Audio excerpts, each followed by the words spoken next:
The products you buy, the cars, the machinery, the industrial equipment that powers the global economy, just became harder to source and more expensive to purchase. That's not a supply chain issue. That's a demand collapse. On January 8, 2025, Germany's Federal Statistical Office reported that manufacturing orders fell 5.4% in November 2024 compared to October. That's the steepest monthly decline since May 2020 during the height of pandemic lockdowns. For context, a 2% monthly drop is considered severe.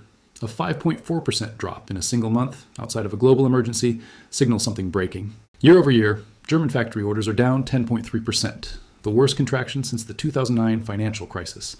Germany is the industrial core of Europe. It produces 28% of the European Union's total manufacturing output. Its factory orders are the leading indicator for European industrial activity, employment, and GDP growth. When German factory orders collapse, European growth follows within 2 to 3 quarters. This pattern has appeared only 4 times in the past 40 years. In 1993, after German reunification stress, in 2001 during the dot-com crash, in 2009 during the financial crisis, and in 2020 during the pandemic.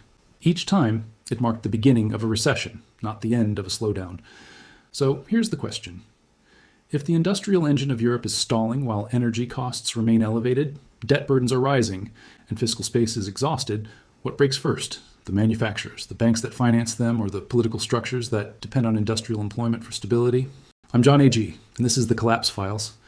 On January 8, 2025, Germany's Federal Statistical Office released manufacturing order data for November 2024, showing a month-over-month decline of 5.4% and a year-over-year decline of 10.3%. To understand the severity, you need context. German manufacturing orders are volatile on a monthly basis due to large capital goods contracts, but the 3-month moving average smooths those fluctuations and provides a clearer trend signal.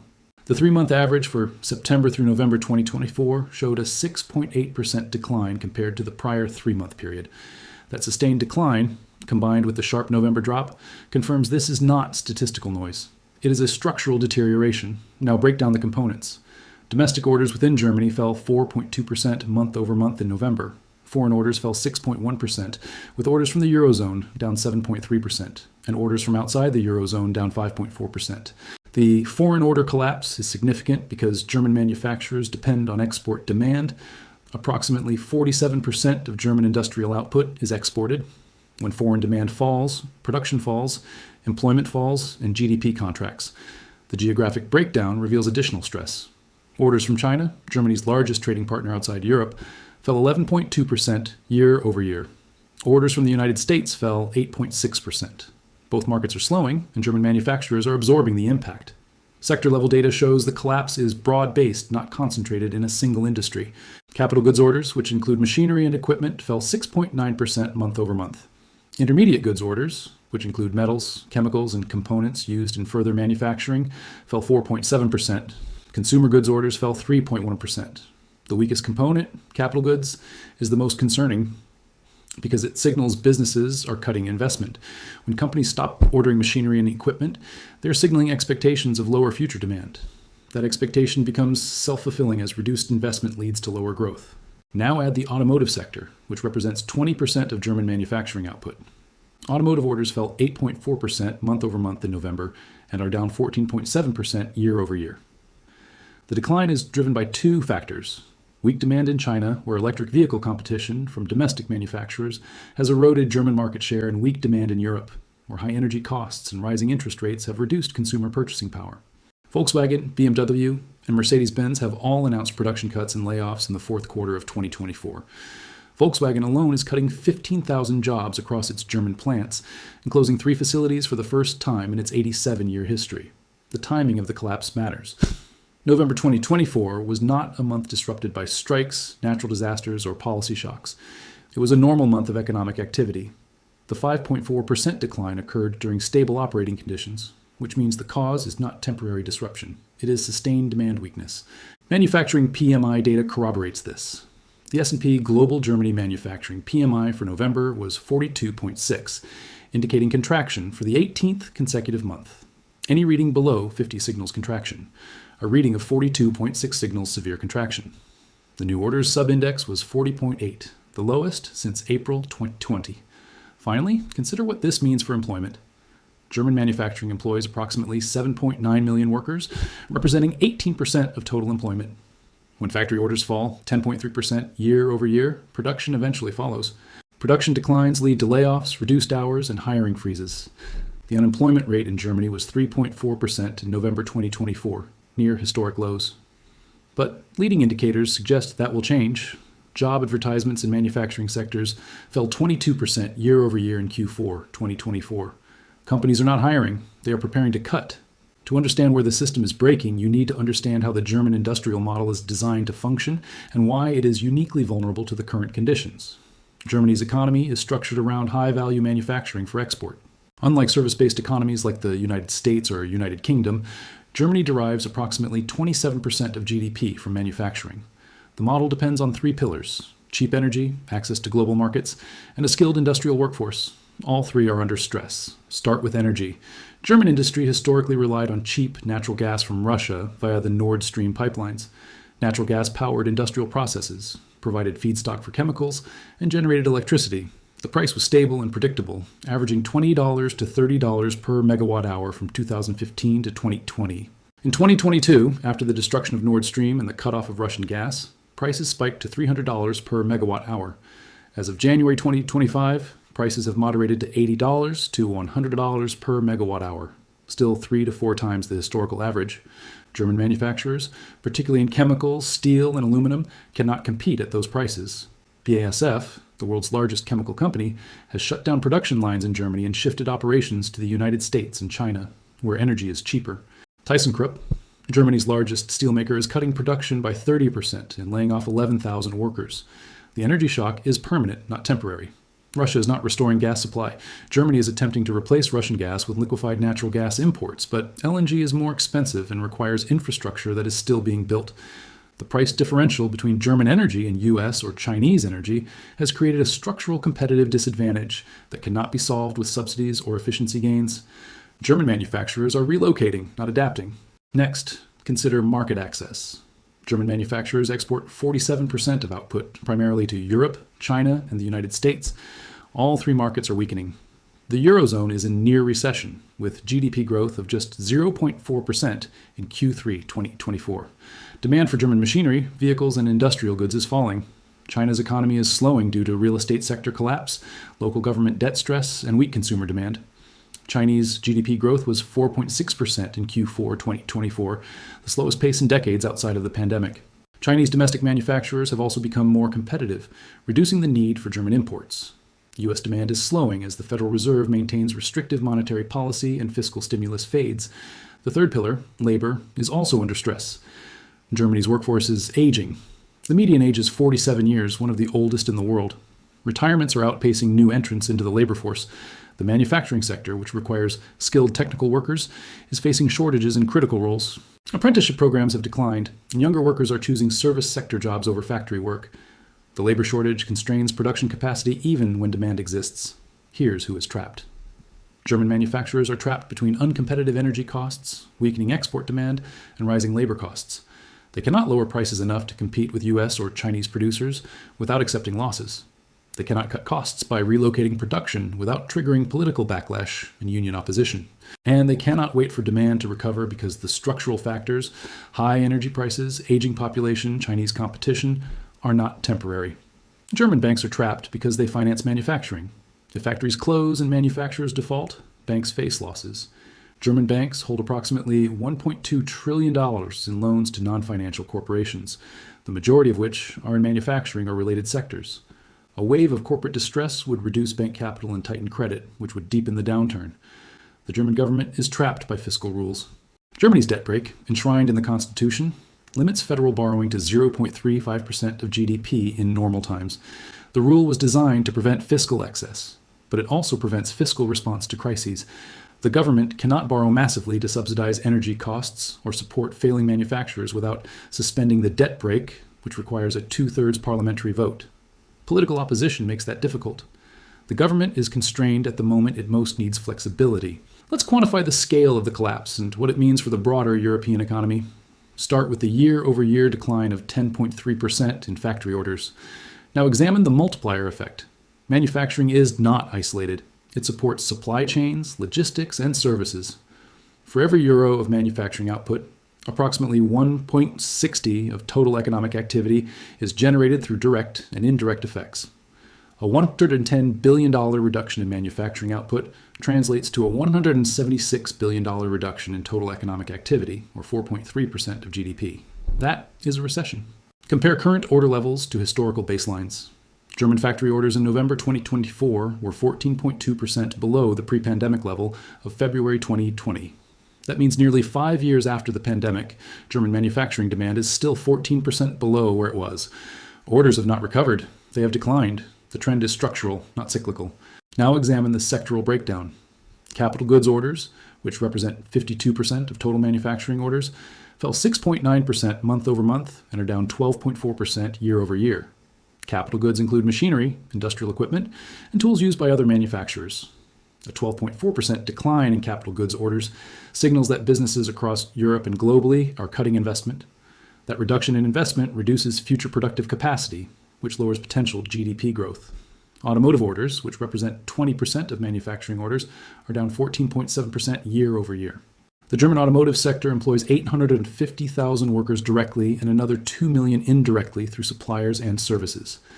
A 15% decline in automotive orders implies production cuts of 10% to 12%, which translates to 85,000 to 100,000 direct job losses and 200,000 to 250,000 indirect job losses over the next 12 to 18 months. Now compare Germany to the rest of Europe. Germany accounts for 28% of EU manufacturing output. France accounts for 11%, Italy 10%, and Spain 7%. If German manufacturing contracts by 6% to 8%, and if similar trends affect France, Italy, and Spain, which they are based on PMI data, total EU manufacturing output contracts by 5% to 6%. That reduces EU GDP by 1.3% to 1.5%, assuming manufacturing represents 25% of EU GDP. Examine the trade impact. Germany runs a trade surplus, exporting more than it imports. The trade surplus in goods was $194 billion in 2023, or 4.7% of GDP. If exports fall due to weak foreign demand and factory orders, the trade surplus shrinks. A 10% reduction in exports reduces the trade surplus by $60 billion, which directly reduces GDP by 1.5%. The current account surplus, which includes services and investment income, was $291 billion in 2023. A shrinking current account surplus reduces Germany's ability to finance other EU countries' deficits, which creates financial stress across the Eurozone. Now look at corporate profitability. German manufacturing profit margins averaged 6.22% in 2023. With energy costs elevated, labor costs rising, and demand falling, margins are compressing. If margins fall to 4%, a 35% decline, corporate profits drop by $38 billion annually. Lower profits reduce corporate tax revenue, which worsens the fiscal position. They also reduce retained earnings available for investment, which further depresses capital expenditure and future growth. Finally, examine bank exposure. German banks hold $1.2 trillion in loans to non-financial corporations. If 10% of those loans are to manufacturing firms experiencing distress, and if 15% of those loans default, the loss is $18 billion. German banks hold approximately $180 billion in Tier 1 capital. An $18 billion loss reduces capital by 10%, which is significant and could trigger regulatory requirements to raise capital or reduce lending. Reduced lending deepens the economic contraction. This pattern, a collapse in German manufacturing orders, followed by broader European recession, has occurred 3 times in modern history. The first was in 2001, during the dot-com crash and the post-9/11 economic slowdown. German factory orders fell 8.2% year over year in Q4 2001. The decline preceded a European recession in 2002, when Eurozone GDP contracted by 0.1%. Unemployment in Germany rose from 7.9% in 2001 to 9.8% in 2003. The crisis was driven by a collapse in global demand for capital goods and technology equipment. German manufacturers, which had heavily invested in production capacity during the late 1990s tech boom, faced massive overcapacity. Factories closed, employment fell. The recovery took 3 years. The second occurrence was in 2008 and 2009, during the global financial crisis. German factory orders fell 24.3% year over year in Q1 2009, the steepest decline on record. The collapse was driven by the freezing of global trade finance, which made it impossible for foreign buyers to finance purchases of German machinery and vehicles. Exports fell 18% in 2009. GDP contracted 5.7%, the worst recession in post-war German history, Unemployment rose from 7.3% in 2008 to 7.8% in 2009, a modest increase only because the government implemented massive short-time work subsidies, Kurzarbeit, that kept workers employed at reduced hours. The fiscal cost was $50 billion. The recovery began in late 2010, driven by Chinese stimulus and global demand recovery. The third occurrence was in 2020 during the pandemic. Factory orders fell 11.4% year over year in Q2 2020 as lockdowns shut down production and demand. The decline was sharp but short-lived. Massive fiscal and monetary stimulus combined with pent-up demand drove a rapid recovery by Q4 2020. But the recovery was artificial, supported by $1.3 trillion in EU pandemic relief funds, $750 billion in ECB quantitative easing, and near zero interest rates. The stimulus is now gone. Interest rates are at 3.25%. Fiscal space is exhausted. There's no policy tool available to engineer another rapid recovery. All three episodes share common features. First, the factory order collapse preceded GDP contraction by 2 to 3 quarters. The orders fall first. Production follows. GDP contracts last. Second, the employment impact was delayed but severe. Job losses accelerated 6 to 9 months after orders fell. Third, the recovery required either external demand recovery, China in 2010, or massive fiscal stimulus, 2020. Neither is available now. China is not stimulating. It is managing internal debt crises. Europe has no fiscal capacity for stimulus. The ECB is constrained by inflation concerns and cannot cut rates aggressively without risking currency depreciation and capital flight. The key difference this time is the energy shock. In 2001, 2009, and 2020, energy costs were stable or falling. Manufacturers could cut prices and wait for demand to recover. Today, energy costs are structurally elevated. German manufacturers cannot compete with US or Chinese producers because their input costs are permanently higher. The advantage is gone. Factories are not waiting for recovery. They are relocating or closing permanently. The mainstream narrative attributes the factory order collapse to weak Chinese demand and high interest rates. Both are true, but they miss the structural issue. Germany's industrial model is breaking because the conditions that made it successful no longer exist. Cheap Russian energy is gone. Chinese demand is structurally lower because China now produces the machinery and vehicles it used to import from Germany.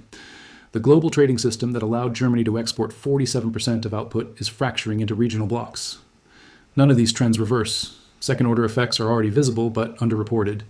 Industrial real estate in Germany is under stress. Factory closures leave behind empty facilities. Commercial real estate values are falling. Banks that finance those properties face losses. The losses reduce bank capital, which tightens credit for other borrowers, which slows the economy further. The feedback loop is beginning. Now consider the political effect. Manufacturing job losses are concentrated in specific regions: North Rhine-Westphalia, Bavaria, Baden-Württemberg. These regions are politically critical.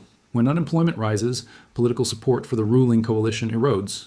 The current coalition, led by the Social Democrats, Greens, and Free Democrats, has a narrow majority. If unemployment rises above 5% nationally, it is currently 3.4%, political pressure for fiscal stimulus will intensify. But the fiscal rules prevent stimulus. The political system faces a choice: break the fiscal rules or accept a recession and political backlash. Either choice is destabilizing. Why does mainstream analysis ignore the structural nature of the decline? Because acknowledging it forces uncomfortable conclusions. If German manufacturing is in structural decline, the Eurozone growth model is broken. The EU depends on Germany as the fiscal and economic anchor. If Germany cannot grow, the EU cannot grow. If the EU cannot grow, debts cannot be serviced and fiscal crises return. Analysts employed by European banks and institutions cannot say this publicly. Their job is to project confidence, not to highlight systemic fragility. The media also downplays the signal. European business media focuses on quarterly GDP figures, ECB policy, and political summits. The factory order data is reported but not contextualized. A 10.3% year-over-year decline is mentioned, but the historical comparisons, the sectoral breakdown, and the forward implications are omitted. The public receives data without analysis, and the severity is lost. What most people miss is that the factory order collapse is not a business cycle phenomenon. It is a structural de-industrialization. German manufacturers are not retooling for a recovery. They are shifting production to the United States, where energy is cheap and the Inflation Reduction Act provides subsidies, or to China, where labor costs are lower and the domestic market is larger. BASF is building a $10 billion chemical complex in China. Volkswagen is expanding production in the US and Mexico. The investment is leaving Germany. The jobs are leaving, the tax base is leaving. And there is no policy response that can reverse it without fundamentally changing the energy cost structure or the fiscal rules. Both are politically impossible in the near term. When German factory orders collapse, the signal is not about Germany alone. It is about the fragility of the European economic model, which depends on German industrial strength to generate growth, employment, and fiscal surpluses that fund transfers to weaker members. If Germany cannot generate growth, the entire structure becomes unsustainable. The implications extend across the continent. Start with sovereign debt. Italy has a debt to GDP ratio of 144%. Spain is at 113%. France is at 110%. All three depend on low borrowing costs to service debt. Borrowing costs are set by ECB policy and by market confidence in European fiscal sustainability. If Germany enters recession and fiscal transfers from Germany to peripheral countries decline, market confidence erodes, bond yields rise. Italy, Spain, and France face higher debt service costs, which worsens their fiscal positions, which raises yields further. The doom loop returns. Next, consider the euro. The euro's value is supported by the economic strength of its largest members. Germany represents 29% of Eurozone GDP. If German growth turns negative, the euro weakens. A weaker euro increases import costs, particularly for energy, which Germany and Europe import in dollars. Higher energy costs reduce competitiveness further. The cycle reinforces itself. What breaks first is not the German economy. What breaks first is political cohesion. When German workers lose jobs and incomes fall, political support for fiscal transfers to southern Europe collapses. The population asks why Germany is funding other countries when German factories are closing. Anti-EU sentiment rises. The political coalition supporting European integration fractures. We saw this dynamic in 2010 to 2015 during the Eurozone debt crisis. It is beginning again. History shows that European crises follow a sequence. First, German growth stalls. Second, unemployment rises. Third, fiscal rules prevent adequate response. Fourth, peripheral countries face debt stress. Fifth, political fragmentation accelerates. Sixth, the ECB intervenes with emergency measures. Seventh, the crisis stabilizes, but growth does not recover. The pattern has repeated in 1992, 2008, 2011, and 2020. The difference this time is the ECB's capacity to intervene is constrained by inflation and by political opposition in Germany to further monetary expansion. German factory orders fell 10.3% year over year in November 2024. That is not a quarterly fluctuation. That is a structural collapse. The decline is broad-based across sectors, geographies, and customer segments. Domestic demand is weak, foreign demand is weaker. Capital goods orders, which signal business investment, are down 12.4%. Automotive orders are down 14.7%. The manufacturing PMI has been in contraction for 18 consecutive months. Production is falling. Employment is beginning to decline. The data is public. The Federal Statistical Office publishes it monthly. What is missing is recognition of what it means. Germany is the industrial core of Europe. It produces 28% of EU manufacturing output. It generates the trade surplus that funds European capital flows. It employs 7.9 million workers in manufacturing and millions more in supply chains. When German manufacturing contracts, European growth contracts, the math is mechanical. A 6% to 8% decline in German manufacturing output reduces EU GDP by 1.3% to 1.5%. The EU grew 0.4% in Q3 2024. A 1.5% contraction means recession by mid-2025. The causes are structural, not cyclical. Russian gas is not returning. German energy costs are 3 to 4 times the historical average and 4 to 5 times lower than US and Chinese costs. Manufacturers cannot compete. They are relocating. Chinese demand is not recovering. China produces the machinery and vehicles it used to import. The market share is gone. Interest rates are not falling fast enough to matter. Even if the ECB cuts aggressively, it does not change the energy cost structure or restore lost export markets. The policy response is constrained. Germany's debt brake prevents fiscal stimulus. The ECB cannot cut rates to zero without risking currency depreciation and capital flight. There is no external demand source to drive recovery. The tools that worked in 2009 and 2020 are not available. The system is being tested without the mechanisms that previously prevented collapse. The pattern has appeared before. In 2001, German factory orders collapsed and recession followed. In 2009, the collapse was deeper and the recovery required Chinese stimulus. In 2020, the collapse was sharp, but fiscal and monetary stimulus created an artificial recovery. This time, the collapse is structural and the tools are exhausted. The question is not whether Germany enters recession. The question is how deep the recession is, how long it lasts, and whether the political and financial structures of Europe can withstand the strain without fracturing. The factory orders are not a leading indicator. They are the signal that the break has already begun. Claude is AI and can make mistakes. Please double-check responses.